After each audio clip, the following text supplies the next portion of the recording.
कि ये शूद्र पैदा क्यों हो गए, ये हरिजन पैदा क्यों हो गए हैं। पैदा हो जाने का कारण है दुनिया में वर्ग सदा से हैं, क्लासेस सदा से हैं, लेकिन वर्ण हिंदुस्तान की अपनी ईजाद है। वर्ण दुनिया में कहीं भी नहीं। वर्ग सब जगह है, गरीब है, अमीर है, लेकिन शूद्र और ब्राह्मण और क्षत्रिय और वैश्य जैसा वर्ग कहीं भी नहीं, वर्ण कभी भी नहीं। वर्ग का मतलब यह होता है कि कोई आदमी गरीब है, वो चाहे तो कल अमीर भी हो सकता है, कोई रुकावट नहीं। फ्लूइडिटी है, एक तरलता है। अमीर गरीब हो सकता है, गरीब अमीर हो सकता है। हिंदुस्तान ने एक बहुत चालाकी का काम किया। उसने गरीबी और अमीरी के बीच फ्लूइडिटी, जो तरलता थी, वो खत्म कर दी और उसने निश्चित वर्ण पैदा कर दिए। वर्ण का अर्थ है ठोस हो गया वर्ग जिसमें बदलाहट नहीं हो सकती, जम गया वर्ग, फ्रोजन क्लास। शूद्र को, गरीब को उसने कह दिया, दीन को, हीन को उसने कह दिया कि बस तू जम गया, अब तेरे भीतर से बदलाहट नहीं हो सकती, तू ऊपर नहीं जा सकता। ऊपर की क्लासेस को इससे फायदा हुआ क्योंकि नीचे की क्लासेस का कंपटीशन, प्रतियोगिता खत्म हो गई। हिंदुस्तान ने एक तरकीब ईजाद की प्रतियोगिता खत्म करने की। करोड़ों शूद्रों से प्रतियोगिता खत्म हो गई। अब उनके बेटे ब्राह्मणों के बेटों से संघर्ष न कर सकेंगे ऋषि होने का। अब उनके बेटे वैश्यों के बेटों से धनपति होने का संघर्ष न कर सकेंगे। अब उनके बेटे बहादुरों की तरह लड़ न सकेंगे, क्षत्रियों से संघर्ष न कर सकेंगे।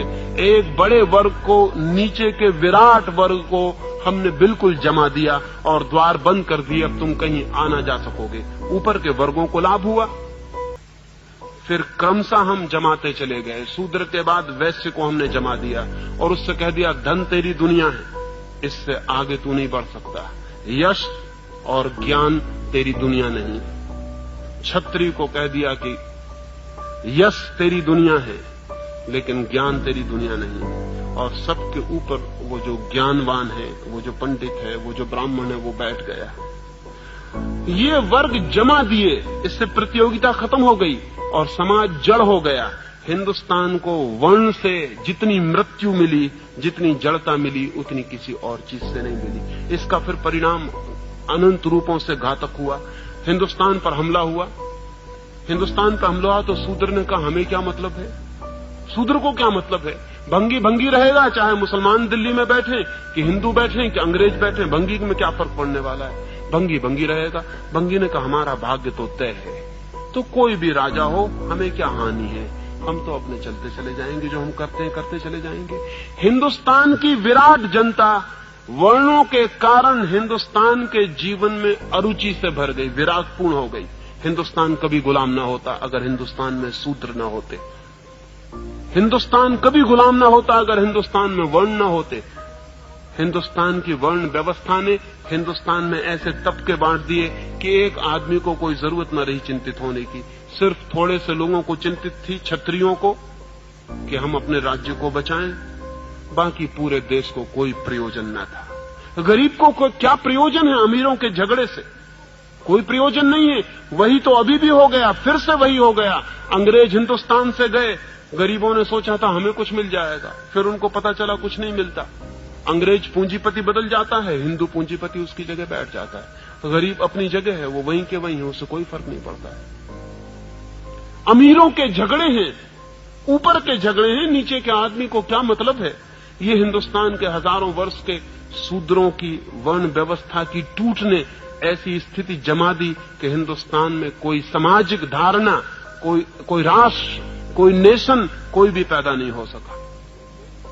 लेकिन जो लोग इनके विरोध में खड़े हैं वो भी मौलिक आधारों के विरोध में नहीं है। गांधी जी चाहते थे कि अछूत मिट जाए, लेकिन गांधी जी कर्म के सिद्धांत के संबंध में एक शब्द विरोध में नहीं बोले। और शायद आपको ख्याल में भी ना हो कि हिंदुओं ने जो व्यवस्था की है, हिंदुओं का दिमाग इतना सिस्टम मेकर रहा है, उन्होंने इतनी व्यवस्था की है सिद्धांतों की। सिद्धांतों के मुकाबले सिद्धांत बनाने के लिए हमसे बढ़िया लोग दुनिया में खोजने मुश्किल है। हम ऐसे गजब के सिद्धांत बनाते हैं हम इतने कुशल हैं सिद्धांत बनाने में कि जिसका कोई हिसाब नहीं। शूद्र हमने ऐसे ही खड़ा नहीं कर दिया, हमने पूरी मनोवैज्ञानिक दार्शनिक पृष्ठभूमि बनाई। हमारा कहना यह है कि जो आदमी जैसे कर्म करता है वैसा उसे जन्म मिलता है।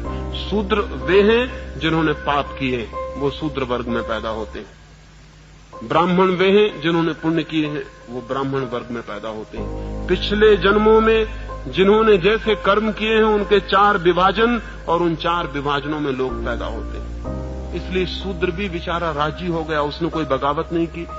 उसने कहा कि ठीक है, हमने पिछले जन्म में बुरे कर्म किए होंगे इसलिए हम शूद्र हो गए हैं, अब अच्छे कर्म करेंगे तो अगले जन्म में ब्राह्मण हो जाएंगे। अगले जन्म की आशा में वो आज शूद्र होने को राजी हो गया।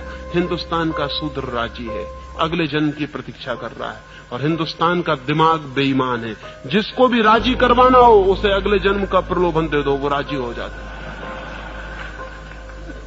जब तक ये कर्म की विचार सरणी न टूटे और जब तक हम इसकी पुनर्व्याख्या न करें, तब तक शूद्र को मुक्त होना बहुत मुश्किल मामला है।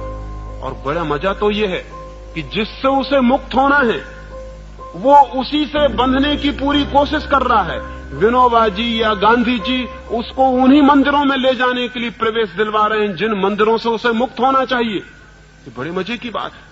जिन हिंदू पुरोहितों से मुक्त होना है, गांधी जी और विनोबा जी कह रहे हैं कि उन मंदिरों में शूद्र का प्रवेश होना चाहिए। ये बड़ी क्रांति की बात है कि मंदिर में शूद्र का प्रवेश हो। किसके मंदिर में? उसी मंदिर में जिसने उसे शूद्र बनाया, उन्हीं पुरोहितों के मंदिर में जिनने उसको हजारों वर्षों तक पीड़ित किया और शोषित किया। मैं तो कहूंगा एक शूद्र को किसी मंदिर में नहीं जाना चाहिए। अगर सारे ब्राह्मण पैर पड़े तो भी नहीं जाना चाहिए, क्योंकि उस मंदिर में क्यों जाना जिस मंदिर ने तुम्हें तोड़ा और नष्ट किया और बर्बाद किया और शोषण किया। लेकिन गांधी जी और उनके सब साथी कहते हैं कि मंदिर का द्वार खोलो, हम शूद्र को मंदिर में ले जाएंगे। बड़ी क्रांति हो रही शूद्र को मंदिर में ले जाने की। ये ब्राह्मण का ढीला पंजा जो हो रहा है उसको फिर कसे जाने की तरकीब है। फिर ब्राह्मण के हाथ में पहुंच जाएगा ये शूद्र उसके मंदिर में जाते ही। आज वर्ण टूटने के करीब आ गए हैं, व्यवस्था टूटने के करीब आ गई। उसको फिर से नई शक्ल देके फिर उसको उसी व्यवस्था के भीतर रखने की कोशिश चल रही। डर है कि कहीं शूद्र हिंदुओं के बाहर न चला जाए। लेकिन शूद्र को हिंदू के भीतर रहने की जरूरत क्या है?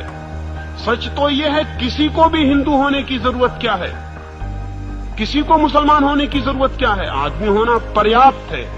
और जिसको आदमी होना पर्याप्त नहीं मालूम होता वो हिंदू या मुसलमान होने से कुछ और विकसित नहीं हो जाएगा। आदमी होना काफी है। हिंदुस्तान में एक क्रांति की जरूरत है कि शूद्र तो कह ही दें कि अब हम हिंदू नहीं हैं, लेकिन बहुत से वे लोग जो शूद्र नहीं है और बुद्धिमान हैं वे भी कह दें कि हम हिंदू नहीं हैं। और बहुत से वे लोग जो बुद्धिमान हैं कह दें कि हम मुसलमान नहीं हैं। बहुत से वे लोग जो बुद्धिमान हैं कह दें कि हम जैन और ईसाई नहीं हैं, हम आदमी हैं। और अगर हमें खोज लगनी है सत्य की, अगर हमें प्रभु को खोजना है तो हम खोजेंगे, लेकिन हिंदू के मंदिर में नहीं, मुसलमान के मंदिर में नहीं। इतनी बड़ी दुनिया उसका मंदिर है, हम यहीं खोजेंगे। हम क्यों किसी मंदिर की बंद दीवारों के भीतर जाएं? इतना विराट मंदिर है उसका, हम इसका दर्शन यहीं करेंगे। लेकिन इसकी हिम्मत शूद्र भी नहीं जुटा पाते। वो भी कहते हैं हम हरिजनों को अधिकार दो, हम हरिजनों को जगह दो, मंदिर का द्वार खोलो, हम भीतर प्रवेश करेंगे। तुम किससे अधिकार मांगते हो? और ध्यान रहे, अधिकार मांगने वाले कभी भी स्वतंत्र नहीं हो सकते। अधिकार मांगने वाले कैसे स्वतंत्र हो सकते हैं? जिनसे अधिकार मिलेंगे वे उनके परतंत्र बने ही रहेंगे। और जिन्होंने हजारों वर्षों तक दिमागी सांचे बना के आदमी को कसा है, वो इतने होशियार हैं कि वो नए सांचे बना लेंगे और फिर कस लेंगे। नहीं, सब जाल तोड़ के बाहर आने की जरूरत है। किसी हिंदू मंदिर में किसी शूद्र को जाने की जरूरत नहीं, और किसी शूद्र को अपने को हरिजन कहने की जरूरत नहीं। आदमी कहना काफी। तो मुझसे मत पूछें कि मैं हरिजन के घर में क्यों नहीं ठहरता। मैं घर में ठहरता हूं। हरिजन और गैर हरिजन से मुझे कोई मतलब नहीं। आप आ जाएं, मुझसे कहें कि चले मेरे घर, वहां मैं ठहर जाऊंगा। लेकिन अगर जरा भी आपको भ्रम हो और आप प्रचार करें कि हरिजन के घर में ठहरा हूं, तो ऐसे पागलपन में मैं नहीं जाने को राजी होऊंगा। ये पागल घर है। आदमी का घर होता है मैं मेहमान बन सकता हूं आदमी का, हरिजन वगैरह से मुझे कोई मतलब नहीं। 1000 कारण हो सकते हैं, लेकिन एक ही कारण काफी है।